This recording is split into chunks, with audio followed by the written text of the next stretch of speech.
मैं विपिन पांडे आप सभी लोगों का अथर्व एजुकेशन क्लासेस में स्वागत करता हूं। जैसा कि आप सभी लोग जानते हैं, यूपी बोर्ड एग्जाम बहुत ही नजदीक है। इस एग्जाम को लेकर कई स्टूडेंट्स के मन में भय व्याप्त हो जाता है कि प्रश्न पत्र किस प्रकार का होगा, प्रश्न किस प्रकार के आएंगे। तो उनके मन में इस प्रकार के अनेक प्रकार के शंकाएं आ जाती है, भय व्याप्त हो जाता है। इन सभी शंकाओं और भय को दूर करने के लिए अथर्व एजुकेशन क्लासेस कई महत्वपूर्ण क्वेश्चनों का संकलन लेकर आया है, जिसे हम जो है सिलसिलेवार बारी बारी करके एक एक करके अच्छी तरह समझेंगे और उसको पढ़ेंगे। ठीक है, तो आज मैं जो है कक्षा 10 के विज्ञान का प्रश्न पत्र जो है हल कराऊंगा।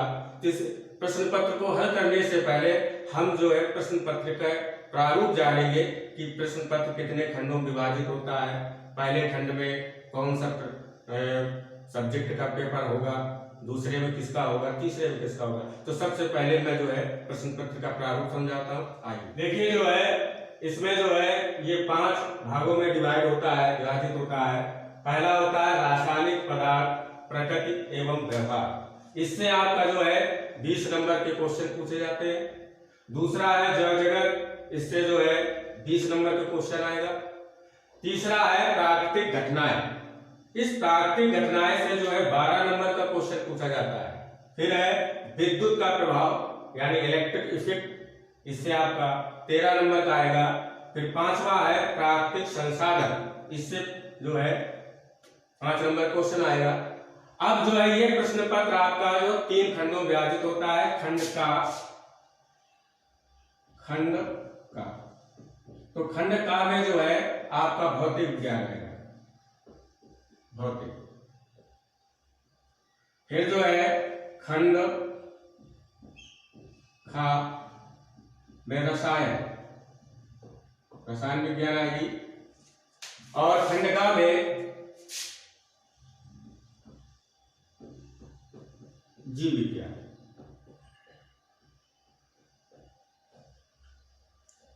ठीक है, यानी पहला जो खंड का होगा उसमें भौतिक विज्ञान के क्वेश्चन होंगे, खंड खा में रसायन विज्ञान के क्वेश्चन होंगे यानी केमिस्ट्री के क्वेश्चन होंगे, और खंड गा में जीव विज्ञान यानी बायो के क्वेश्चन होंगे। ठीक है ना, तो जो है आप इसको नोट कर लो। देखिए, आज हम जो है खंड का के प्रश्न हल करेंगे। खंड का मतलब भौतिक विज्ञान की, केवल आज जो है भौतिक विज्ञान की क्वेश्चन हल करेंगे। जैसा कि पहला क्वेश्चन है ओम का नियम क्या है। ये बहुत ही इंपॉर्टेंट क्वेश्चन है। एक तो बोर्ड के हिसाब से भी इंपॉर्टेंट है, और दूसरा इसमें जो इससे संबंधित न्यूमेरिकल होते हैं उसमें इस नियम का बहुत यूज होता है, इसका फार्मूला बहुत यूज होता है।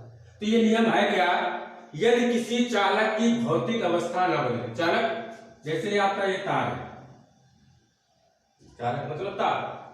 अब ये चालक है, इसकी भौतिक अवस्था नहीं बदली। भौतिक अवस्था का मतलब ना लंबा है तो लंबा रहने दो, ना इसकी मोटाई बदलनी है, ना इसकी लंबाई बदलनी है, ना इसकी चौड़ाई बदलनी है। गर्म है चाहे तो गर्म रहने दो, ठंडा है, यानी इसकी जो है भौतिक अवस्था को नहीं बदलना, जैसा है वैसे रहे।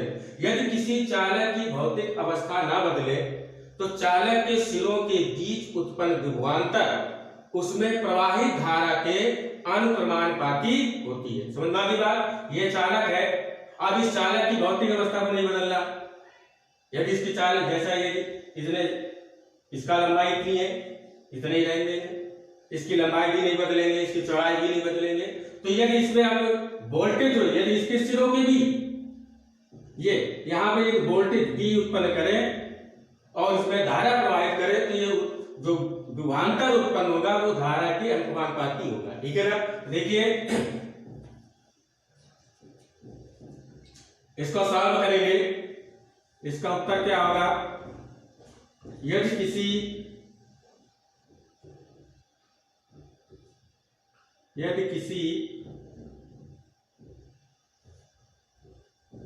चालक की भौतिक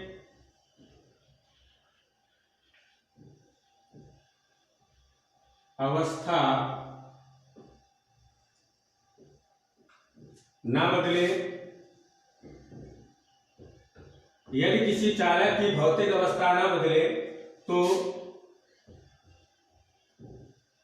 चालक के सिरों के बीच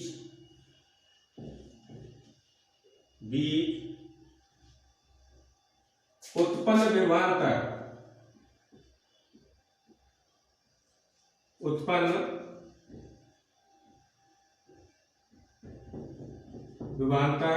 उसमें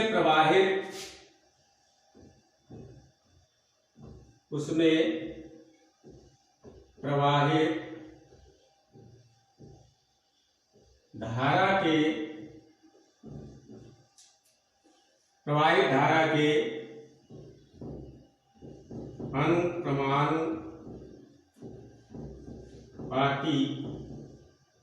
होती है। यानी सबका मतलब जो है बी प्रोपोर्शनल आई है। ये पूरी जो है भाषा का मतलब मूल अर्थ जो है बी प्रोपोर्शनल आई। बी क्या विभवांतर, आई है धारा, यानी जो उत्पन्न विभवांतर है, चालक में उत्पन्न विभवांतर है वो धारा के अनुपाती है। अनुपाती का चिन्ह होता है, यानी बी किसका अनुपाती, धारा के। यही तो कह रहा है हमारा नियम। उनका नियम क्या कह रहा, यदि किसी चालक की भौतिक अवस्था न बदले तो चालक के सिरों के बीच उत्पन्न विभवांतर उसमें प्रवाहित धारा के अनुपाती होती है, यानी बी प्रोपोर्शनल आई। अब इस प्रोपोर्शनल को हटाएंगे तो कांस्टेंट आर आया, आर आई, ठीक है ना। तो बी बराबर आर आई या आर आई। अब देखिए बी क्या है, बी विभवांतर है। बी क्या है, बी विभवांतर। आर प्रतिरोध, आई क्या है, धारा। समझ में आ गई बात। यानी जो ओम का नियम है वो प्रतिरोध से संबंधित है। किससे संबंधित है, प्रतिरोध से संबंधित होता है। समझ में आ गई बात। तो किसी चालक में उत्पन्न विभवांतर उसके धारा के अनुपाती होती है, जो भी आप कह सकते हो। या दूसरी परिभाषा ये भी कह सकते हो कि यदि किसी चालक की भौतिक अवस्था न बदले तो चालक में उत्पन्न विभवांतर और उसमें प्रवाहित धारा का अनुपात एक नियत होता है, यानी B/I = R। ये भी आप बता सकते हो। यदि चालक की भौतिक अवस्था न बदले तो चालक में उत्पन्न विभवांतर और उसमें प्रवाहित धारा I, विभवांतर भी है, प्रवाहित धारा I है, इनका अनुपात है नियतांक यानी कांस्टेंट होता है। ठीक है। ठीक है, अगला क्वेश्चन है, क्वेश्चन नंबर 2 क्या कह रहा है, अर्धचालक क्या होते हैं, इनके प्रयोग बताना है, यानी इनका उपयोग कहां किया जाता है। तो देखिए अर्धचालक दो प्रकार से इसको बता सकते हैं।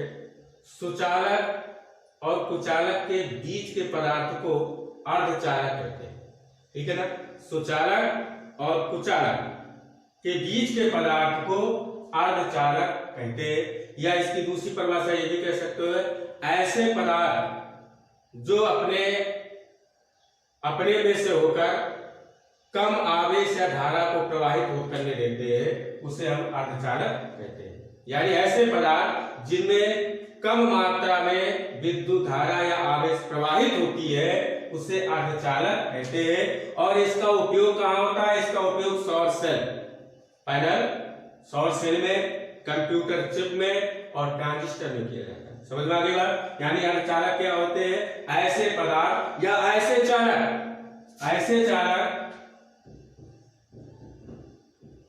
चालक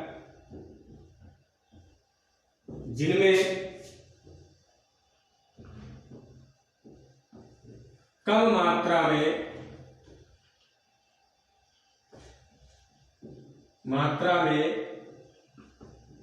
आवेश या धारा प्रवाहित होती है,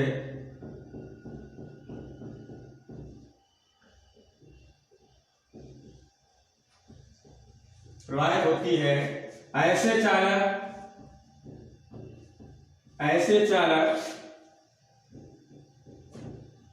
अर्धचालक कहलाते हैं। अर्धचालक कहलाते हैं, यानी ऐसे चालक जिनमें कम मात्रा में आवेश या धारा प्रवाहित होती है उसे हम क्या कहते हैं, अर्धचालक कहते हैं। इनका उपयोग क्या है, उपयोग है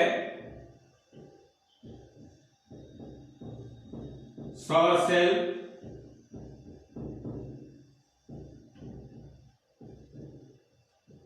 सौर सेल, कंप्यूटर चिप,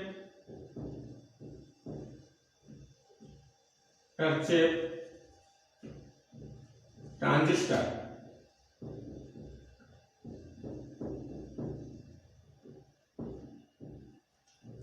ठीक है।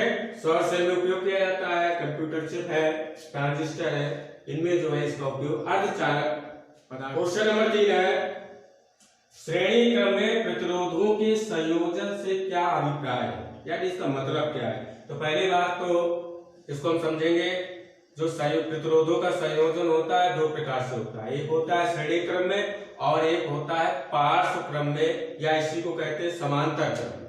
यानी प्रतिरोधों का संयोजन दो तरीके से। तो चलो इसको थोड़ा सा डायग्राम से समझते हैं। क्या देख रहे हो रचना, ये प्रतिरोध का संकेत होता है। मान लीजिए ये R1 है प्रतिरोध, ऐसा लिख रहे हैं, ये पहला प्रतिरोध है, ये दूसरा प्रतिरोध है और ये तीसरा प्रतिरोध, ठीक है। लिखते इससे है R1 R2, या यहाँ पे लिख सकते हैं R1 R2 और ये हो गया R3। तो देखिए मतलब ये आपका एक प्रतिरोध है, ये दूसरा प्रतिरोध है और ये तीसरा प्रतिरोध। तो पहला प्रतिरोध है तो इसका है, ये पहला सिरा हो गया, ये दूसरा सिरा हो गया। इसी तरह इसका ये पहला हो गया, ये दूसरा, ये पहला, ये दूसरा। देखिए जरा इसका मतलब क्या है, पूछ क्या रहा है कि संयोजन से क्या अभिप्राय है, क्या अर्थ है इसका। तो देखिए पहले प्रतिरोध का दूसरा सिरा दूसरे प्रतिरोध के पहले सिरे से जुड़ा। देखिए ना, इसमें जो पहला प्रतिरोध है, पहले प्रतिरोध का दूसरा सिरा दूसरे प्रतिरोध के पहले सिरे से जुड़ा है, दूसरा प्रतिरोध के दूसरा सिरा तीसरे प्रतिरोध के पहले सिरे से जुड़ा है। यानी ऐसा संयोजन जिसका पहले प्रतिरोध का दूसरा सिरा दूसरे प्रतिरोध के पहले सिरे से जुड़ा हो और दूसरे सिरे का दूसरे प्रतिरोध का दूसरा सिरा तीसरे प्रतिरोध के पहले सिरे से जुड़ा हो, ऐसे संयोजन को हम श्रेणी क्रम संयोजन समझ में आ गई बात। यानी जो है देखिए इसमें कोई ज्यादा दिमाग नहीं लगाना है, इसमें जो देख रहे हो एक दूसरे जुड़े कड़ी चैन होती है ना, एक दूसरे कड़ी जुड़ी होती है, पहला सिरा उसका दूसरा सिरा, फिर उसका पहला उसका दूसरा, ऐसे जुड़ा है, चैन समझो चैन, ठीक है।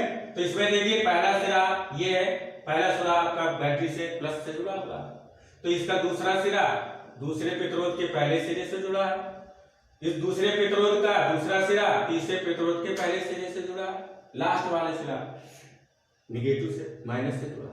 इसका उत्तर जो है किस प्रकार लिखेंगे, देखो पहले प्रतिरोध, पहला प्रतिरोध था, पहले प्रतिरोध का दूसरा सिरा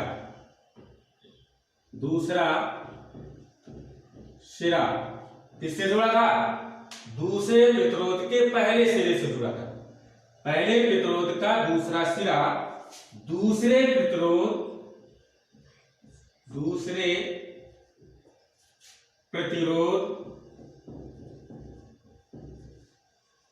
के पहले सिरे से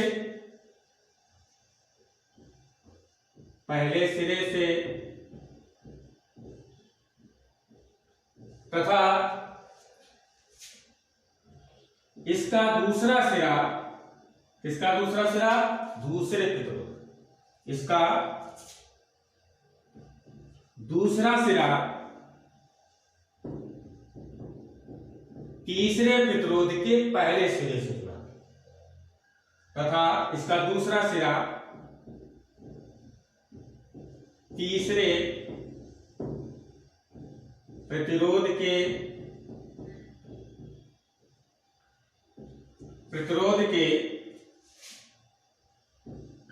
तीसरे प्रतिरोध के पहले सिरे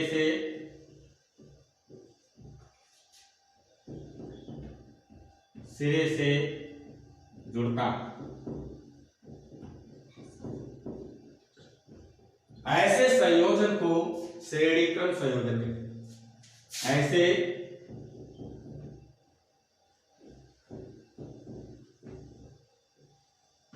संयोजन को श्रेणी क्रम संयोजन कहते हैं। श्रेणी क्रम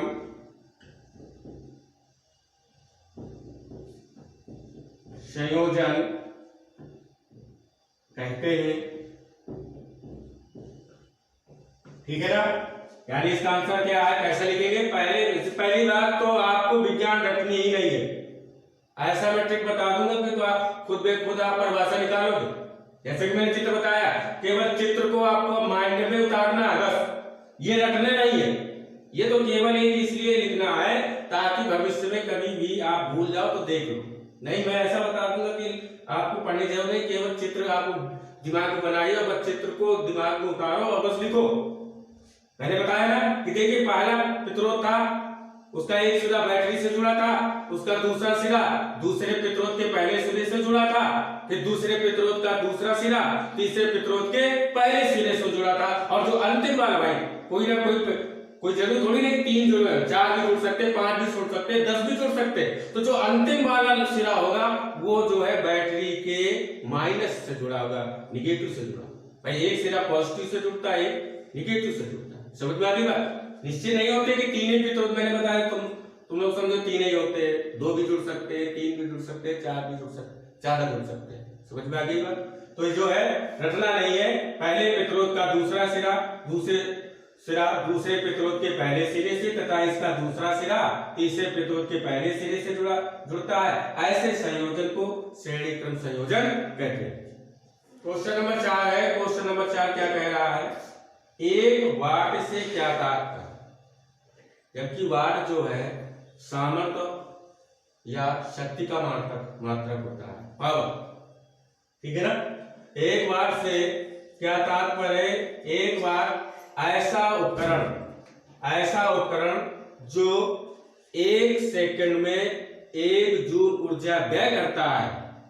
ऐसा उपकरण जो 1 सेकंड में 1 जूल ऊर्जा खर्च करता है उसे 1 वाट कहते हैं। समझ में आ गया? चलो इसको थोड़ा फार्मूले से समझ लेते हैं।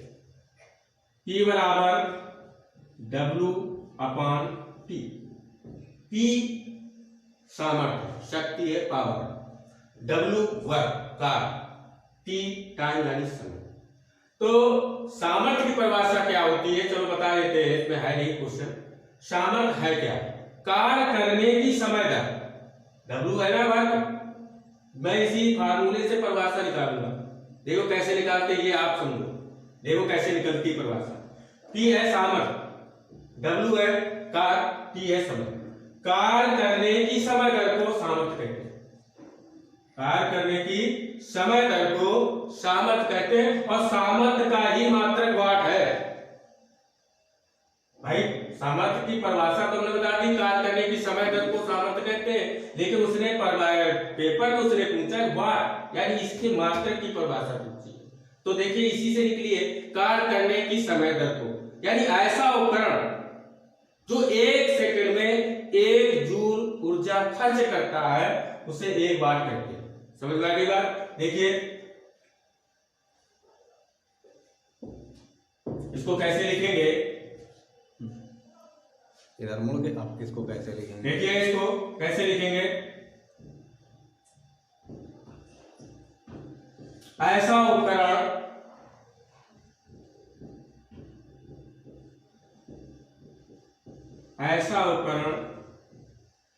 जो 1 सेकंड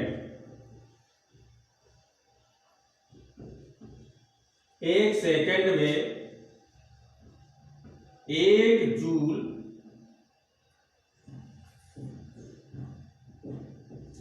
ऊर्जा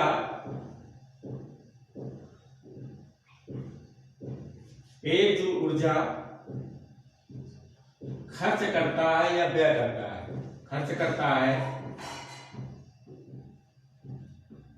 उसे 1 वाट कहते हैं, उसे 1 वाट कहते हैं। ठीक है, ऐसा उपकरण जो 1 सेकंड में 1 जूल ऊर्जा खर्च करता है उसे 1 वाट कहते हैं। देखिए अब सर ये जो है ऊर्जा आपने यहाँ कार बता रहे थे, यहाँ ऊर्जा लिख दिया, तो देखिए कार जो है ऊर्जा के बराबर होता है, जो किया गया कार्य होता है ऊर्जा के ही बराबर होता है, समझ में आ गया। तो जो है ऐसा उपकरण जो 1 सेकंड में 1 जूल ऊर्जा खर्च करता है उसे 1 वाट कहते हैं।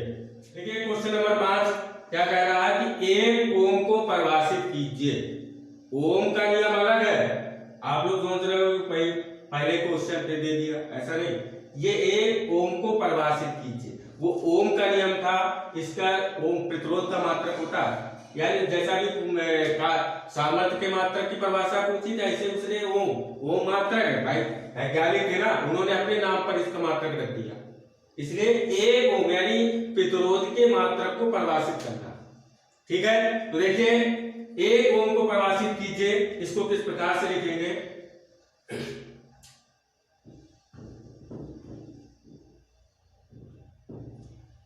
तो इसको परिभाषित किस प्रकार करेंगे, किसी चालक के सिरों के बीच, किसी चालक के सिरों के बीच 1 वोल्ट का विभवांतर उत्पन्न किया जाए तथा उसमें प्रवाहित धारा 1 एम्पीयर हो तो उस चालक का प्रतिरोध 1 ओम होगा।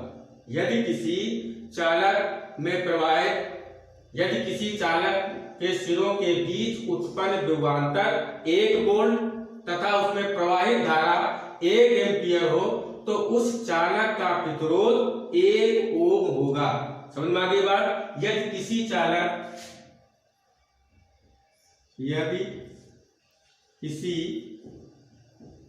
चालक के सिरों के बीच, यदि किसी चालक के सिरों के बीच उत्पन्न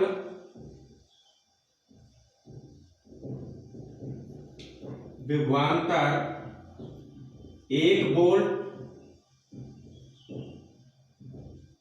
तथा उसमें प्रवाहित धारा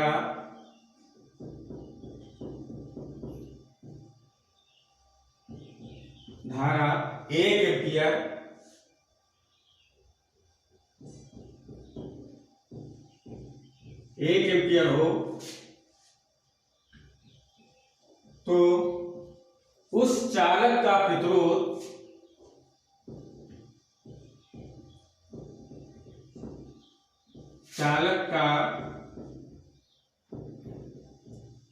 प्रतिरोध 1 ओम होगा। 1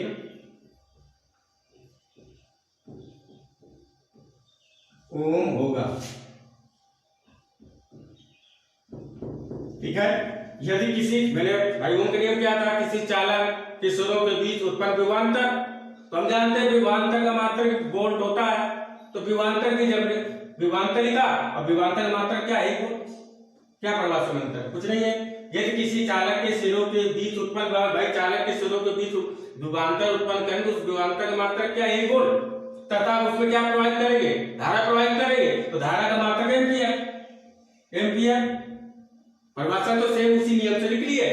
यदि किसी चालक के सिरों के बीच उत्पन्न विभवांतर 1 वोल्ट तथा उसमें प्रवाहित धारा 1 एम्पीयर हो तो उस चालक का प्रतिरोध क्या होगा, 1 ओम होगा।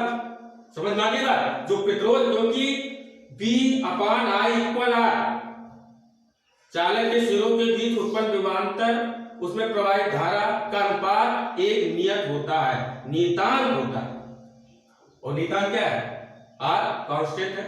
समझ में आ गई बात। तो यदि किसी चालक के सिरों के बीच विभवांतर 1 वोल्ट हो और प्रवाहित धारा 1 एम्पीयर हो तो उस चालक का जो प्रतिरोध होगा 1 ओम होगा। ठीक है ना। तो इस क्वेश्चन को आप नोट कर लो। और ये क्वेश्चन भी बहुत इंपॉर्टेंट है, जितने भी क्वेश्चन है आज बताऊंगा, ये समझ लीजिए बोर्ड में 99% आते हर साल ये जो है कोई ना कोई किसी ने, भाई यूपी बोर्ड में 7 सेट बनते हैं तो 7 सेट में कहीं ना कहीं जो क्वेश्चन लगे होते हैं। अब ये तो पता नहीं होता कि आपको सेट कौन सा सेट आ जाए, लेकिन जरूर किसी ना किसी सेट में क्वेश्चन मिलेंगे। ठीक है, देखिए क्वेश्चन नंबर 6 है, न्यूमेरिकल है। जब कोई विद्युत हीटर 5 एम्पीयर विद्युत धारा लेता है तो उसके टर्मिनलों के बीच, सिरों के बीच, टर्मिनल मतलब सिरों के बीच विभवांतर 80 वोल्ट है। उस समय विद्युत हीटर कितनी धारा लेता है जब विभवांतर 160 वोल्ट तक बढ़ा दिया? यानी जब उसके सिरों के बीच विभवांतर 80 वोल्ट है तब 5 एम्पीयर धारा लेता है।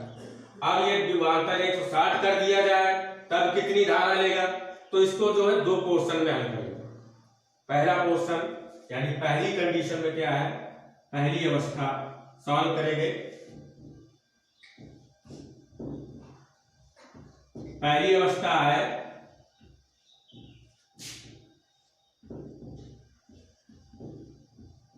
वैल्यू क्या की है 5 एम्पीयर, धारा को हमेशा आई से लिखते हैं। आई बराबर कितना दिया है, आई बराबर दिया है 5 एम्पीयर। एम्पीयर जो है धारा का मात्रक है और विभवांतर कितना है बी 80 वोल्ट। तो हमें पता है कि विद्युत है, धारा निकालना और विभवांतर दिए लास्ट में, तो इसकी जरूरत किसकी जरूरत पड़ेगी? हमको आर की जरूरत पड़ेगी, यानी प्रतिरोध की जरूरत पड़ेगी।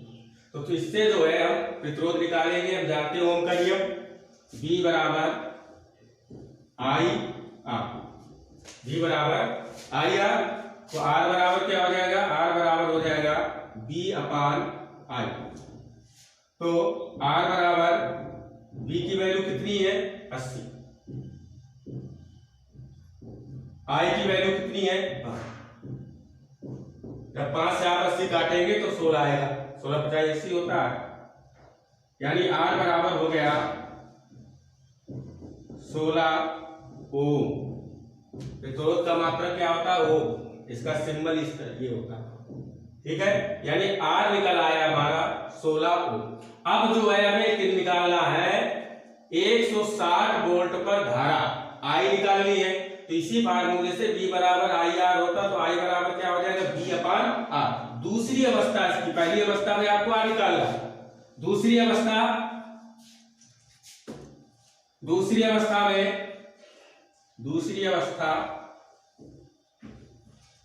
सेकंड इसकी कंडीशन क्या है? सेकंड कंडीशन में हमको I निकालना है, तो B बराबर आई आर। तो I बराबर क्या हो जाएगा?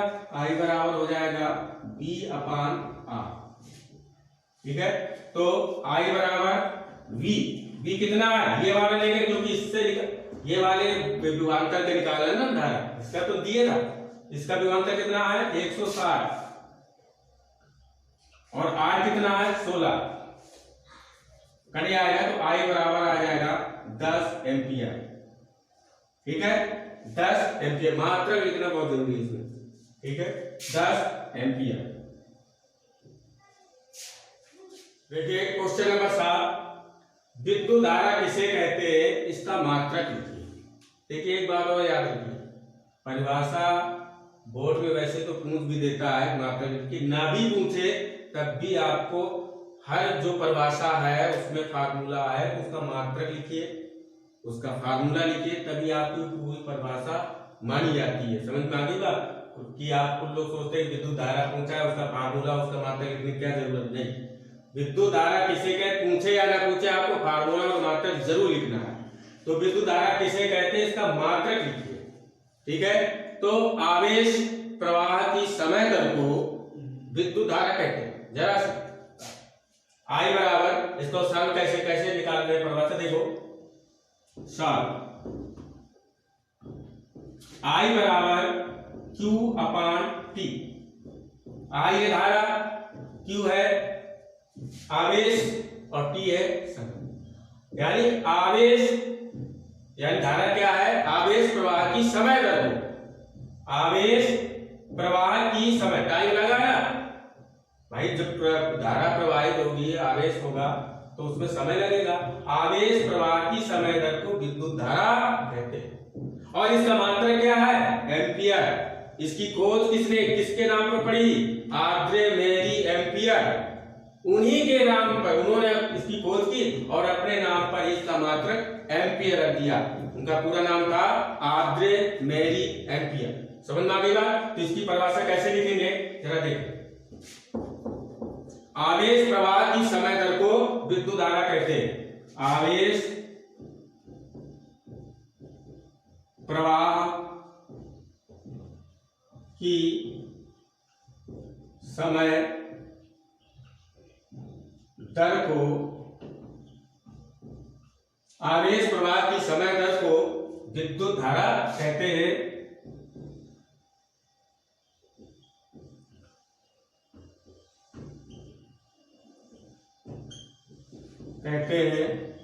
ठीक है। और इसका मात्रक है एम्पियर।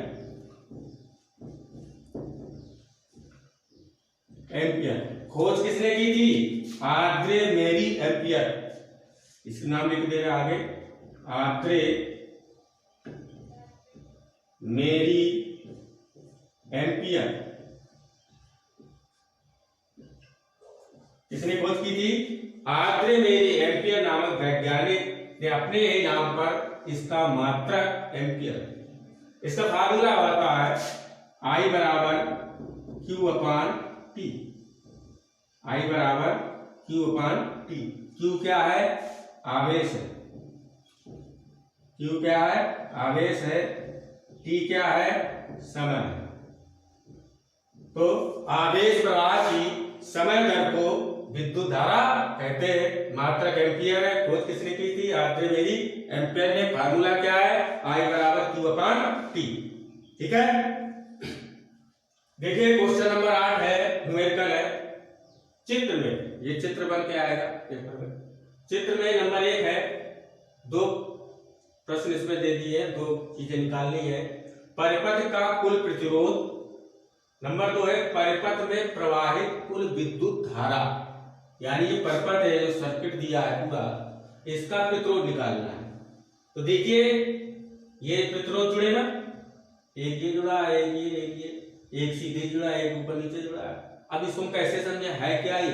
तो देखिए जरा, मैंने बताया था प्रतिरोध हमेशा 2 क्रम में जुड़ता है। एक होता है श्रेणी क्रम में और एक होता है समांतर क्रम में। लेकिन हम कैसे पहचाने कि कौन सा प्रतिरोध श्रेणी क्रम में जुड़ा है और कौन सा प्रतिरोध समांतर क्रम में जुड़ा है या पार्श्व क्रम में जुड़ा है? तो देखिए जरा, ये आपका पूरा सर्किट है, यहां पर बैटरी जुड़ी हुई है।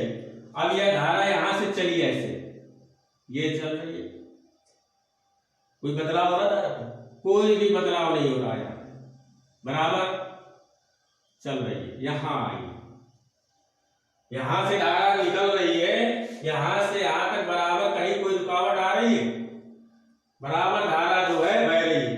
अब धारा यहां पर जब आएगी तो इसको 2 रास्ते मिल गए।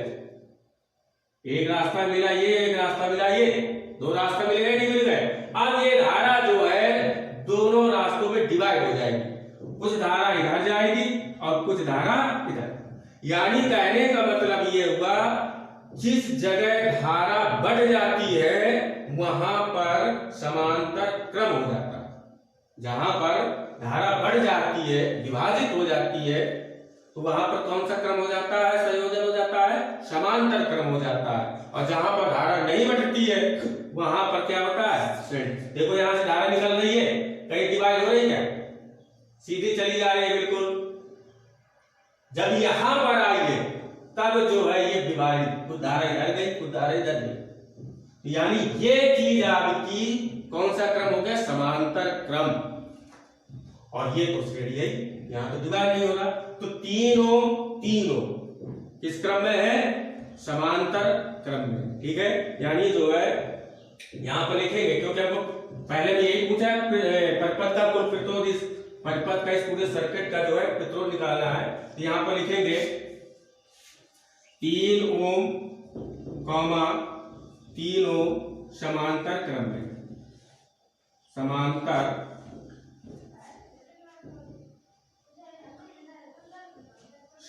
क्रम। तो समांतर क्रम में है तो इसको लिखेंगे 1/r1 बराबर 1/3 प्लस 1/3। तो 1/r1 बराबर जो है 2/3 क्रॉस मल्टीपल कर देंगे, संख्या पलट जाएगी। r1 बराबर हो जाएगा 3/2। जब आप काटोगे तो 1.5, यानी r1 बराबर आ जाएगा 1.5 ओम। तो यानी ये पूरा इसका ये प्रतिरोध जो है टोटल कितना आ गया 1.5। अब ये पूरा प्रतिरोध होगा कितना 1.5। तो ये और ये भाई इसका पूरा 1.5 हो गया। और ये अब किस क्रम में, अब तो धारा नहीं बढ़ेगी, सीधे जाएगी ऐसे। तो ये किस क्रम, ये और ये किस क्रम में हो जाएंगे श्रेणी क्रम में, यानी 1.5 ये और 1.5 ये श्रेणी क्रम में। तो यहां पे लिखेंगे 1.5 ओम 1.5 ओम श्रेणी क्रम में, ठीक है। तो देखिए ये जो है आपका हो जाएगा टोटल प्रतिरोध निकल आएगा R2 बराबर श्रेणी क्रम में हुआ 1.5 प्लस 1.5 आप जोड़ दोगे R2 बराबर आ जाएगा 3 ओम। कितना आ जाएगा 3 ओम। यानी ये चित्र में पहला आपका प्रश्न हल हो गया। परिपथ का कुल प्रतिरोध कितना है, यानी पूरे सर्किट का जो है 3 ओम आ गया। अब दूसरे में क्या पूछा है, परिपथ में प्रवाहित कुल धारा। जो ओम का नियम जैसे मैं पहले बता चुका था कि ये परीक्षा की दृष्टि से तो बहुत इंपॉर्टेंट है। दूसरी बात आपको न्यूमेरिकल हल करने में भी मदद करेगा। देखिए ना 2 क्वेश्चन में ओम का नियम लगा है, V बराबर IR, आई निकालना है। जो चीज निकालनी हो तो उसको साइड लाते हुए तो आई बराबर क्या हो जाएगा V/R। ठीक है, B कितना है तुम्हारा, ये दिया है 3 वोल्ट। कितना दिया है 3 वोल्ट। और R पूरे परिपथ का R कितना आया है 3 से 3 कैंसिल हो गया। आई बराबर आ गया 1 एम्पियर। ठीक है।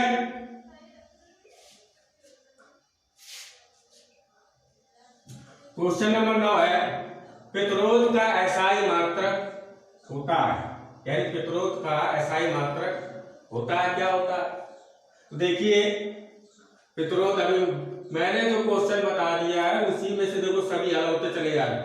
एक पढ़ो सभी आप ऑटोमेटिक हल करते चले जाओ।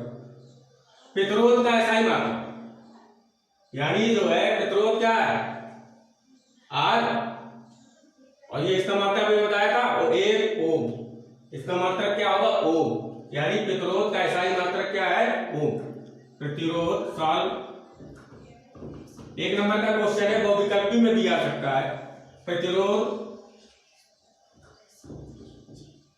का एसआई मात्रक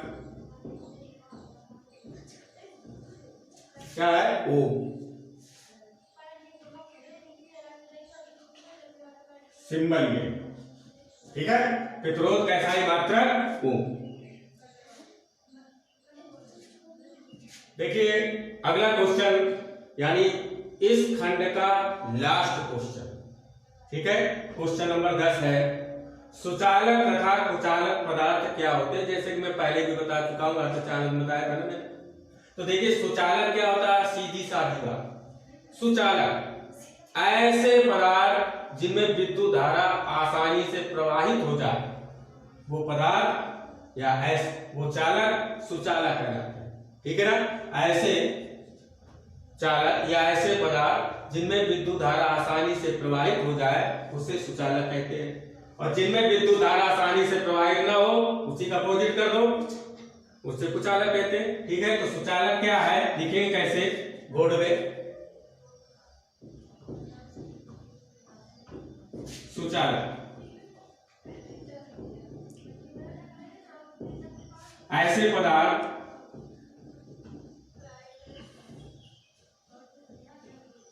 या चालक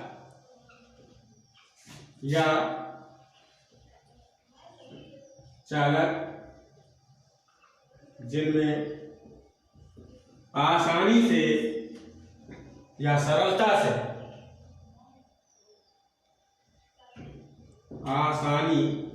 से विद्युत धारा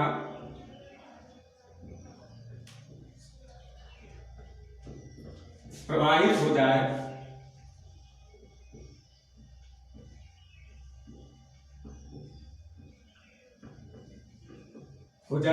सुचालक कहते हैं। आसानी विद्युत धारा प्रवाहित हो जाए उसे सुचालक कहते हैं। उसे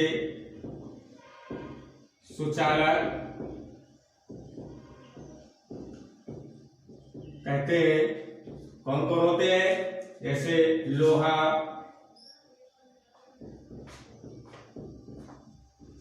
गीली लकड़ी,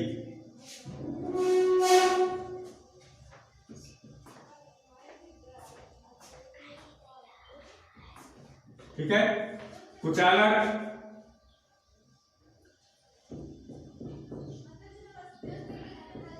को किस प्रकार लिखेंगे? ऐसे पदार्थ, ठीक है ना। आप इसी को बस एक याद करिए, दूसरा ऑटोमेटिक लिख लो, इसी में से बता दे। ऐसे पदार्थ या चालक जिनमें आसानी से विद्युत धारा प्रवाहित हो जाती है उसे हम सुचालक कहते हैं ना।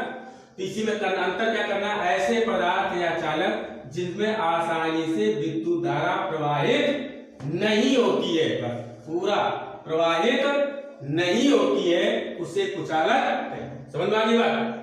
मुझे बोर्ड में लिखने की कोई आवश्यकता नहीं है, समझ रही है। इसलिए केवल आपको प्रवाहित, भाई आसानी से विद्युत धारा प्रवाहित हो जाती है तो सुचालक कहते हैं, और जिसमें आसानी से विद्युत धारा प्रवाहित नहीं होती है उसे हम क्या बोलते हैं? कुचालक। लेकिन कुचालक होते कौन कौन? जैसे प्लास्टिक, ठीक है। सूखी लकड़ी, गीली लकड़ी सुचालक है, सूखी लकड़ी कुचालक है। सूखी लकड़ी, ठीक है। इस अंतिम प्रश्न के साथ मैं इस क्लास से विदा लेना चाहूंगा। अगर इन 10 क्वेश्चन में आपको कोई भी क्वेश्चन समझ में आया हो तो नीचे सब्सक्राइब बटन को दबाएं और अपने दोस्तों के साथ इसको शेयर करें, ठीक है। ये लेकिन एक बात और मैं बता रहा हूं, यदि इन 10 क्वेश्चन में आपको कहीं भी डाउट लगे या आपके मन में कुछ उतार चढ़ाव आ रहा हो तो कमेंट्स बॉक्स पर जरूर लिखें। मैं अगले वीडियो में उस शंकाओं का समाधान जरूर करूंगा, ठीक है। धन्यवाद।